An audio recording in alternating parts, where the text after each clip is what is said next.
ఆయన రాకడ ఎప్పుడో మనకి తెలియదు, కానీ నిత్యము సిద్ధపడి ఉండాలి. రాకడ ఎప్పుడో తెలియదు, కానీ నిత్యము సిద్ధపడి ఉండాలి.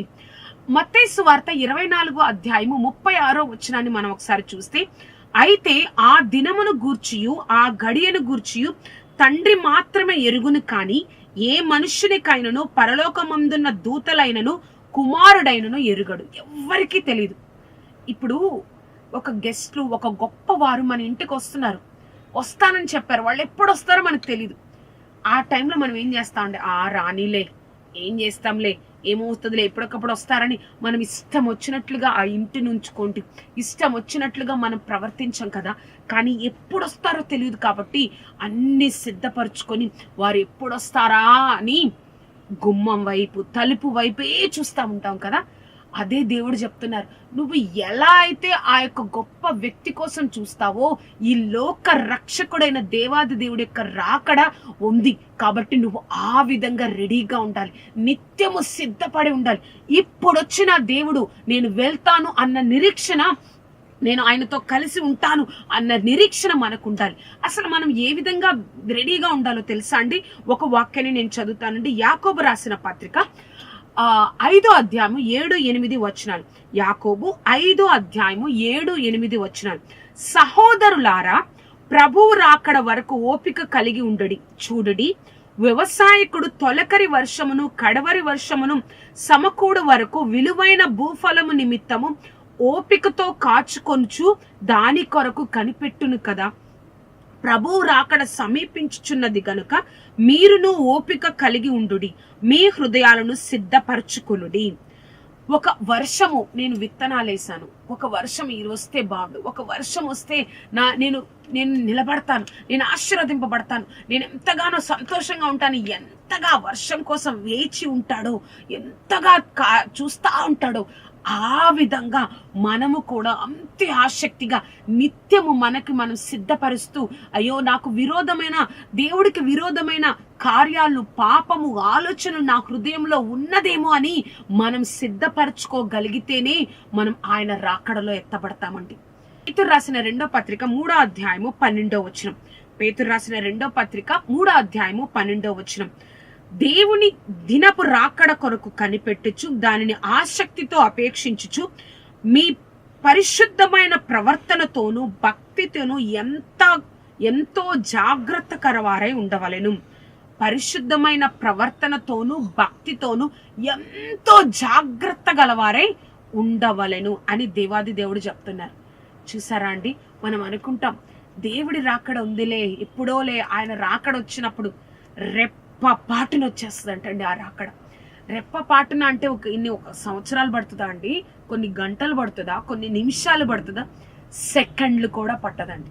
అంత త్వరగా ఆయన రాకడ వచ్చినప్పుడు నువ్వు ఇక్కడ విడువబడ్డావా, ఇక్కడే ఉండిపోయావా, అనేకమైన శ్రమలను అనుభవించాల్సి వస్తుంది.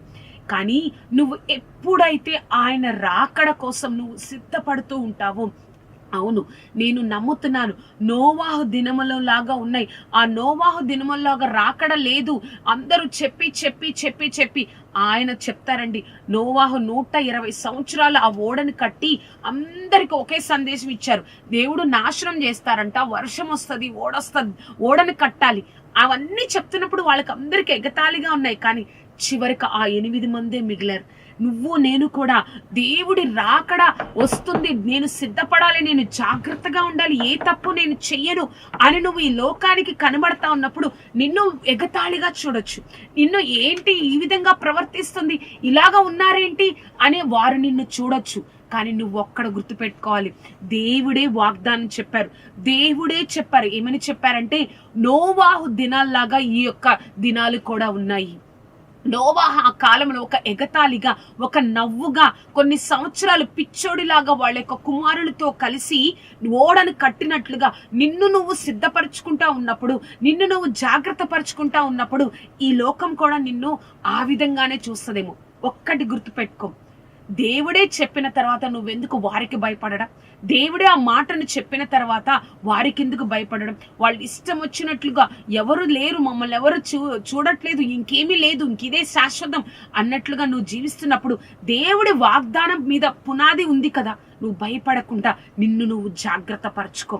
ఇది కల్పిత కథలు కాదు, ఇది విన్న వాటిని కళ్ళారా చూసిన వారు చెప్తున్న మాటలు. కాబట్టి ఆయన రాకడ అతి సమీపంగా ఉందని హృదయపూర్వకంగా నమ్మి ఆయన రాకడ కోసం నిత్యమును సిద్ధపరచగలిగితే, ఏ తప్పు లేకుండా పరిశుద్ధమైన ప్రవర్తన కలిగి భక్తితో నువ్వు బహు జాగ్రత్తగా ఉండగలిగితే యుగ యుగాలు ఆయనతో నువ్వు జీవిస్తావు. మనం అనుకుంటామండి ఇక్కడ 70 సంవత్సరాలు 80 సంవత్సరాలు ఆనందించాలి, సంతోషించాలని. కానీ ఈ యొక్క 70 సంవత్సరాలు 80 సంవత్సరాలు నువ్వు సంతోషించి ఆనందిస్తే యుగ యుగాల జీవితాన్ని నువ్వు కోల్పోతావు. ప్రార్థన చేసుకుందామండి. సర్వోన్నతుడా, సర్వాధికారి, సర్వశక్తిమంతుడా, ప్రభా రాకడ గురించి మాతో మాట్లాడిన దేవా, యేసయ్యా నోవాహు దినాలలాగా మా దినాలు ఉన్నాయేమో ప్రభా, కానీ మా హృదయాలు ఆ విధంగా ఉండకూడదయ్యా తండ్రి. నిత్యము ప్రభా ప్రవర్తనతో, పరిశుద్ధతో, భక్తితో మేము సిద్ధపడడానికి మాకు సహాయంను దయచేయండి. నీ కార్యాన్ని జరిగించుకోనండి దేవాది దేవా. సర్వశక్తిమంతుడా, మేము నిలబడాలయ్యా, నీతో యుగ యుగాలు మేము జీవించాలి దేవా. ఆశ్చర్యకరుడా, ఏ విధంగా అయితే రెండవ రాకడ తండ్రి మాకు సమీపిస్తా ఉన్నదో, ఆ యుద్ధాలు జరుగుతున్నట్లుగా, భూకంపాలు జరుగుతున్నట్లుగా మేము వింటూ ఉన్నాము. మమ్మల్ని మేము సిద్ధపరచుకుంటూ మా యొక్క పరిశుద్ధతలో, ప్రవర్తనలో, భక్తిలో తండ్రి ఏ లోపం లేకుండా నీకు ఇష్టమైన బిడ్డలుగా మేము ఈ లోకంలో జీవించడానికి మా అందరికీ సహాయం దయచేయండి.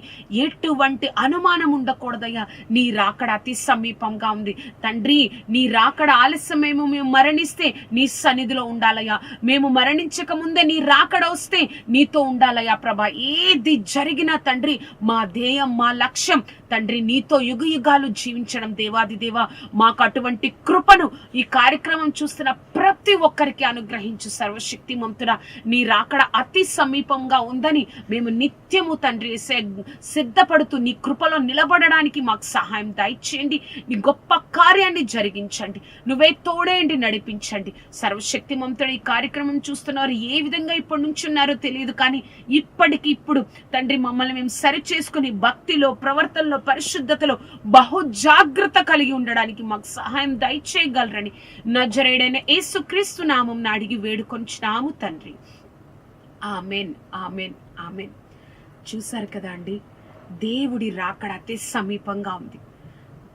పరిశుద్ధతలో, భక్తిలో, ప్రవర్తనలో బహు జాగ్రత్త కలిగి మనం జీవించినట్లయితే ఇంతకంటే గొప్ప ఆనందం, సంతోషం మనం పరలోకంలో అనుభవించవచ్చు. ఈ యొక్క కార్యక్రమం మీకు ఆశీర్వాదకరంగా ఉన్నట్లయితే ఈ యొక్క కార్యక్రమం గురించి, నా గురించి ప్రార్థన చేయండి. అనేక మందికి ఈ కార్యక్రమాన్ని పరిచయం చేయండి. ప్రతిరోజు ఇటువంటి వాక్యాలు మీరు వినాలనుకుంటే యూట్యూబ్ ఛానల్ ద్వారా, దీప్తి ఫర్ జీసస్ అనే యూట్యూబ్ ఛానల్ ద్వారా మీరు ప్రతిరోజు ఇటువంటి వాక్యాలు వినొచ్చు. ప్రార్థనలో, పరిశుద్ధతలో, భక్తిలో నిలబడే గొప్ప ఆత్మీయ స్థితిని నీకు నాకు ఆ గొప్ప దేవుడు అనుగ్రహించి ఆయన కృపలో మనం నిలబడి ఆయనతో మనం యుగ యుగాలు జీవించే గొప్ప భాగ్యాన్ని మనం పొందుకొను గాక. దేవుడు మనల్ని ఆయన రాకడలో కూడా ఆయనతో ఎత్తబడే గొప్ప విశ్వాసులుగా, గొప్ప ఆయన జనముగా, ఆయన కుమారులుగా, కుమార్తెలంగా మనం ఉండును గాక. దేవుడు మిమ్మల్ని దీవించును గాక. Amen, amen, amen.